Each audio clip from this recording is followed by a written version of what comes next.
안녕하세요, 리치노마드입니다. 오늘 삼성전자가 내일 실적 발표를 앞두고 있어서 힘차게 올라주면서 코스피도 올해 최고치를 이제 뚫었는데요.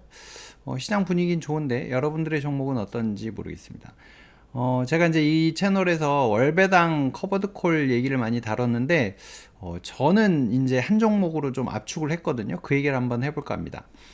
월배당 커버드콜 ETF 시장이 빠르게 커지고 있다는 말씀은 드렸었는데, 한번 조금 더 살펴보겠습니다. 올해 상반기에 상장된 ETF가 73개 정도 된다고 하는데요. 이 중에 월배당 상품이 21개, 거의 28.8%, 그러니까 거의 30%에 달하는 상품이 월배당 상품이라고 합니다. 월배당의 인기가 역시 좋은 것 같은데요. 7월 1일 기준으로 월배당 ETF 상품이 67개나 됐답니다. 제가 60개 넘어가는 것까지 확인했었는데 벌써 67개가 됐는데요. 그 중에 31.3%, 한 21개 정도가 올해 상장된 거라고 합니다. 이 이제 월배당 인기가 좋아지니까 올해 자산운용사들이 경쟁적으로 쏟아내고 있는데, 그 중에 커버드 콜 상품이 12개라고 합니다. 그러니까 21개 중에 12개, 그러니까 거의 절반이 커버드 콜 상품인데, 6월 말 기준으로 월배당 ETF의 순자산 총액 자체가 10조를 넘어섰다고 합니다.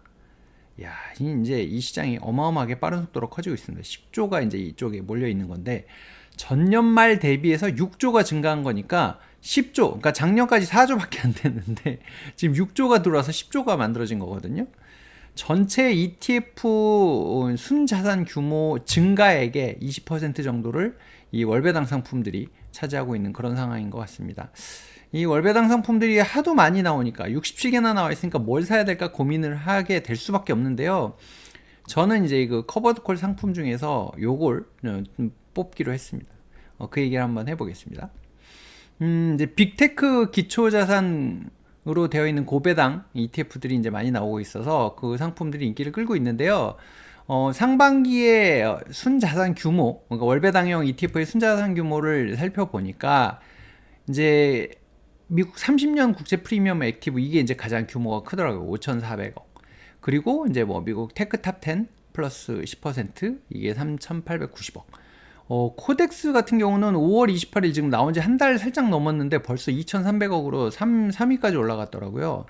그리고 지금 이제 뭐 미국 나스닥 100, 다음에 S&P 500에 15%, 10% 이제 뭐 프리미엄 주는 그런 상품들이 그러니까 상장한 지 얼마 되지도 않았는데 굉장히 빠른 속도로 올라왔고, 또 에이스 미국 빅테크 15% 이것도 거의 1,000억 가까이 이제 이렇게 팔리고 있습니다. 이거 보시면 테크 종목들을 이제 수반한, 그러니까 기초자산으로 하는 상품들이 굉장히 인기를 끌고 있는 모습을 알 수 있는데요. 이 상품들이 아무래도 이제 변동성도 크고 성장성도 크다 보니까 이런 프리미엄을 또 많이 줄 수 있고, 그래서 이제 경쟁적으로 상품도 나오고 있고, 사람들이 꽝도 먹고 알도 먹자 뭐 이러면서 이제 투자를 많이 하고 있는 것 같습니다. 그래서 일단 이 세 종목을 한번 비교를 해봤는데요. 빅테크 중심의 이제 기초자산을 하는 3종인데, 운용 규모로 봐서는 이제 타이거 이 상품이 그러니까 올해 1월에 나왔거든요. 이제 가장 먼저 나왔기 때문에 이게 자산 총액으로 봐서는 가장 많습니다. 4천억이 넘었고, 다음에 코덱스가 2,300억, 그리고 에이스가 1,130억입니다. 그리고 이제 수수료들 많이 궁금해 하시는데, 총 보수는 타이거가 0.5%, 코덱스가 0.39%, 에이스가 0.45%로 나오는데, 실부담 비용으로 이제 감안해서 보면 0.7, 0.5, 0.47 나옵니다. 근데 이 종목과 이 종목은 지금 이제 상장한 지 얼마 안 됐기 때문에 조금 더 봐야 될 것 같아요. 어쨌든 근데 규모로 봐서는 이게 제일 큰데, 비용은 이제 이게 또 좀 세니까 이제 그런 것도 감안하시고요. 최근에 분배금을 보면 이제 주가가 13,000원, 11,000원, 12,000원 이렇게 돼 있는데 102원, 156원, 155원이 나왔습니다. 그러니까 지금 현재 주가 대비해서 보면은 코덱스가 분배금을 가장 많이 준 걸로 알 수 있고요. 물론 이건 10% 프리미엄이고 이 두 종목은 이제 15% 프리미엄인데, 코덱스가 분배금을 가장 많이 주긴 했습니다. 종목을 이제 한번 비교를 해보면요. 종목 자체는 거의 비슷하거든요. 뭐 빅테크 종목 뭐 뻔하니까. 근데 이제 뭐 비중이 그 안에서 살짝 차이 나는 이제 그런 상황인데요. 보면 뭐 애플, 마이크로소프트, 여기는 뭐 엔비디아, 마이크로소프트, 구글과 뭐 이제 이 애플이 여기 이제 네 번째로 가 있고 뭐 이런 차이들이거든요. 비중은 뭐 얼추 비슷하게 갑니다. 이제 근데 에이스 같은 경우는 이 스왑이라는 상품을 활용해서 하기 때문에 이렇게 이제 떠 있는데 요거 조금 자세히 보면 뭐 어차피 마찬가지입니다. 엔비디아 17%, 애플 뭐 15%뭐 이제 이런 식으로 거의 뭐 이제 종목은 일단 뭐 거의 같다고 보시면 되고요. 그 비중이 이제 어떻게 되느냐의 차이가 조금씩 나는 이제 그런 상황입니다. 그러면 이제 뭐 우리가 궁금한 거는 뭐 종목도 비슷하고 뭐 컨셉도 다 비슷한데 그러면 어떤 게 돈을 가장 많이 벌었어? 이게 궁금한 거잖아요. 이걸 보면 이제 이 코덱스가 이제 나온 지 한 달밖에 안 돼서 한 달짜리로 수익률을 비교해 보면 에이스 ETF가 수익률로는 1위를 기록을 하고 있습니다. 지금 보면 12.76%, 11.5%, 타이거가 10.19%가 나왔거든요. 물론 이제 좀 더 장기간을 비교해야 정확한 숫자가 좀 나오고 이게 좀 시장이 흔들릴 때 어떻게 대응을 했나도 좀 봐야 되는데 일단은 뭐 이 종목이 한 달밖에 안 돼 갖고 한 달 기준으로 했거든요. 근데 이제 그 한 달 안에서도 이렇게 2점 몇 퍼센트 이상의 차이가 나니까 이런 부분은 좀 고려해 봐야 되지 않나 뭐 싶은 생각입니다. 그래서 사실 이 커버드콜 종목을 다루면 늘 하는 얘기가 커버드콜 종목은 이 본주를 못 따라갑니다. 뭐 이런 얘기 많이 하시는데 그 중에 실적이 가장 좋은 에이스 미국 빅테크 7 종목이 이 자산운용사에서 나온 상품 중에 요거 그러니까 커버드콜 안 씌워진 상품이 있더라고요. 그래서 그 두 종목을 한번 비교를 해봤거든요. 일단은 이 본주 ETF와 커버드콜 ETF를 비교를 했는데 이제 같은 운용사의 빅테크 이제 종목인 거죠. 그래서 에이스 미국 빅테크 탑 7 플러스 그리고 에이스 미국 빅테크 7 플러스 15% 프리미엄 이렇게 이제 비교를 해봤는데 일단은 순자산 총액 자체는 이건 뭐 작년 9월에 나왔기 때문에 한 4천억 정도 되고 이건 1130억 정도 됩니다.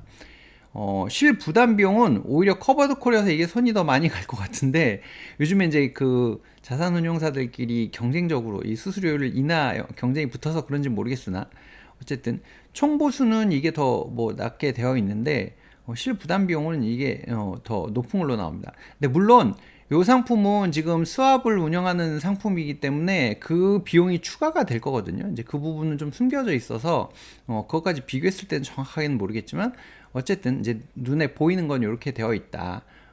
현재 주가는 이제 한 16,000원 가까이 되고 여기는 12,000원 정도 되는 거고요.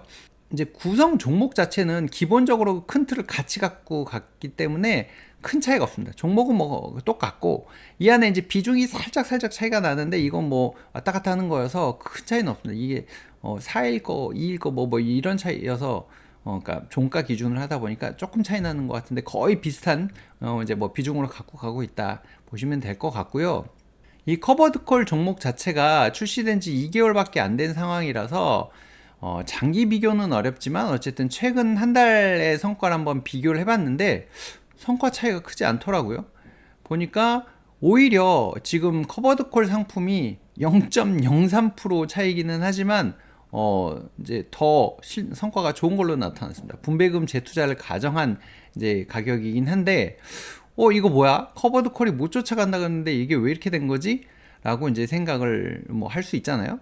근데 어쨌든 뭐 거의 비슷하게 따라가고 있구나 뭐 이렇게 판단할 수 있고 이게 이제 이 상품의 구성 자체가 QQQ 나스닥 100을 따라가는 OTM 외가격 커버드 콜이라고 해서 뭐 하루에 1% 올라가는 것 정도는 따라갈 수 있는 구조를 만든 거고 이제 데일리 옵션을 팔거든요. 그러니까 데일리 옵션을 매도를 해서 이 배당을 만들어 주는 구조인데 본주의 커버드 콜 방식을 적용한 게 아니라 나스닥 100 커버드 콜을 이제 활용한 건데 어쨌든 이 본주의 주가를 잘 따라가는 결과를 보여줬습니다. 근데 이게 지금 상승장에서 굉장히 이제 잘 따라간 거거든요. 잘 따라갔고 한 달에 지금 12% 수익이 났기 때문에 배당을 포함해서 저도 지금 투자한 지 한 달 살짝 넘은 것 같은데 비슷한 이제 수익률이 나왔거든요. 11%, 12%뭐 이렇게 나왔는데 하락장에서는 사실은 이 OTM 방식이 방어력이 ATM 매도보다 조금 덜 하거든요. 이제 그런 것들이 있기 때문에 추세가 바뀌면 이제 상승장 잘 갈 때는 쭉쭉 잘 따라가지만 떨어질 때는 다른 대안을 좀 찾아야 되는 그런 상황이긴 합니다. 그리고 특히나 지금 빅테크가 계속 최고점을 경신하고 있는 상황. 이 뭐 나스닥도 뭐 올 상승이 뭐 최고점을 몇 번 깼습니다. 계속 이러고 있는 상황이기 때문에 이걸 비중을 확대하는 게 맞나라는 생각을 할 수 있습니다. 충분히 그럴 수밖에 없는 상황이긴 한데요. 그렇다고 또 다른 대안이 사실 잘 보이지 않거든요. 그래서 실적을 수반해서 지금 주가가 상승을 하고 있는 상황이라서 거품이 완전히 만꼈다라고 보기는 또 애매하고, 또 이제 빅테크 세븐이기 때문에 예를 들면 요즘 엔비디아가 살짝 주춤했는데 갑자기 이제 테슬라가 올라와주면서 받쳐주고 있죠. 물론 테슬라의 비중은 좀 낮긴 하지만 이제 뭐 그런 식으로, 아니면 이제 뭐 아마존이나 구글이 올라와주면서도 커버를 하기도 하고, 뭐 이제 이런 상황들이 벌어지고 있기 때문에 빅테크 중심의 장세가 당분간 이어질 거라고 판단한다면 일부 투자하는 걸 뭐 고려할 수는 있지 않을까, 뭐 그렇게 생각을 합니다. 근데 저 같은 경우는 일단은 뭐 이제 다른 종목들이 좀 안정적으로 가는 거라서 일부는 저는 이제 이 종목으로 좀 결정을 했거든요. 이것저것 테크 탑 10, 그러니까 타이거 것도 샀다가 뭐 코덱스 것도 봤다가 뭐 그러다가 그래도 얘가 제일 성과가 좋은 것 같아 해서 일단은 이쪽으로 결정을 하고 가고 있는데, 또 장이 바뀌면 얼른 또 대응을 해야 될 것 같아서 그 대안도 좀 생각을 해보는 중입니다. 여러분들의 원픽은 어떤 건지 댓글 남겨주시면 같이 얘기해 볼 수 있을 것 같습니다. 오늘은 여기서 마무리하도록 하겠습니다. 고맙습니다.